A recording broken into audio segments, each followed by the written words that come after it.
പണ്ട് മുതൽക്കേ നാം അതിശയത്തോടെ കേൾക്കുന്ന ഒരു ഔഷധ സസ്യം, പുരാണങ്ങളിൽ പരാമർശിക്കപ്പെടുന്ന ഒരു ദിവ്യ ഔഷധ സസ്യം, നീലക്കൊടുവേലി. ഇത് ശരിക്കുമുള്ള നീലക്കൊടുവേലി അല്ല. ദക്ഷിണാഫ്രിക്കയിൽ നിന്നും വന്ന ഈ അലങ്കാരച്ചെടിയെ പിന്നെ എന്തിനാണ് നീലക്കൊടുവേലി എന്ന് വിളിക്കുന്നത്? ഒറിജിനൽ നീലക്കൊടുവേലി ഇരുമ്പ് സ്വർണ്ണമാക്കാൻ കഴിവുള്ള, അമരത്വം പ്രദാനം ചെയ്യുന്ന, അങ്ങനെ ഒത്തിരി പ്രത്യേകതകളുള്ള അതിവിശിഷ്ടമായൊരു സസ്യമാണ്. ആ സസ്യത്തിൻ്റെ എന്തെങ്കിലും ഒരു ഗുണം അല്ലെങ്കിൽ പൂക്കളിൽ എന്തെങ്കിലും ഒരു സാമ്യം ഇതിനുമുണ്ടാവാം. പണ്ട് മുതൽക്കേ വീടുകളിൽ പവിത്രതയോടെ വളർത്തുന്ന ചെടിയാണ് ഈ നീലക്കൊടുവേലി. ഇത് വീട്ടിൽ വളർത്തിയാൽ ഭാഗ്യവും ഐശ്വര്യവും ഉണ്ടാകുമെന്ന വിശ്വാസവുമുണ്ട്. ഇതിൻ്റെ പൂക്കളെ മാജിക് പൂക്കളെന്നേ ഞാൻ പറയുള്ളൂ. ചില ദിവസങ്ങളിൽ ഈ പൂക്കൾ നല്ല കട്ടി ഉജാല മുക്കുമ്പോഴുള്ള നിറത്തിൽ നിൽക്കുന്നത് കാണാം. ചിലപ്പോൾ ലൈറ്റ് നീല കളറായിരിക്കും.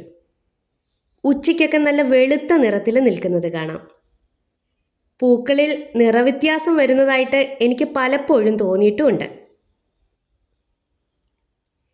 നിറയെ പൂക്കൾ പിടിക്കുന്ന ചെടിയാണിത്. ഈ പൂക്കൾക്ക് ഒട്ടും ബലമില്ല. വാടിക്കഴിഞ്ഞാൽ നമ്മുടെ ദേഹത്തൊക്കെ പറ്റിപ്പിടിച്ചിങ്ങി പോരും. പ്രൂൺ ചെയ്ത് കൊടുത്താൽ നിറച്ച് തളിർപ്പുകൾ വന്ന് അതിലൊക്കെ നിറയെ പൂക്കളുണ്ടാവും. ഇത് പടരുന്ന ചെടി അല്ലെങ്കിലും സപ്പോർട്ട് കൊടുത്ത് കുറേയേറെ ഹൈറ്റിൽ വളർത്താനും അതുപോലെ തന്നെ കമ്പ് ചുറ്റിക്കൊടുത്ത് നല്ല ഭംഗിയിലൊക്കെ നിർത്താനും പറ്റും. ഒറിജിനൽ നീലക്കൊടുവേലിയെ തിരിച്ചറിയാൻ കഴിവുള്ള ഒരു പക്ഷിയാണ് ഉപ്പൻ. ഉപ്പനും നീലക്കൊടുവേലിയുമായി ബന്ധപ്പെടുത്തി പല രീതിയിലും കഥകളുമുണ്ട്. ഉപ്പൻ പക്ഷിയെ നമ്മൾ ഭാഗ്യപക്ഷിയായിട്ടാണ് കണക്കാക്കുന്നത്.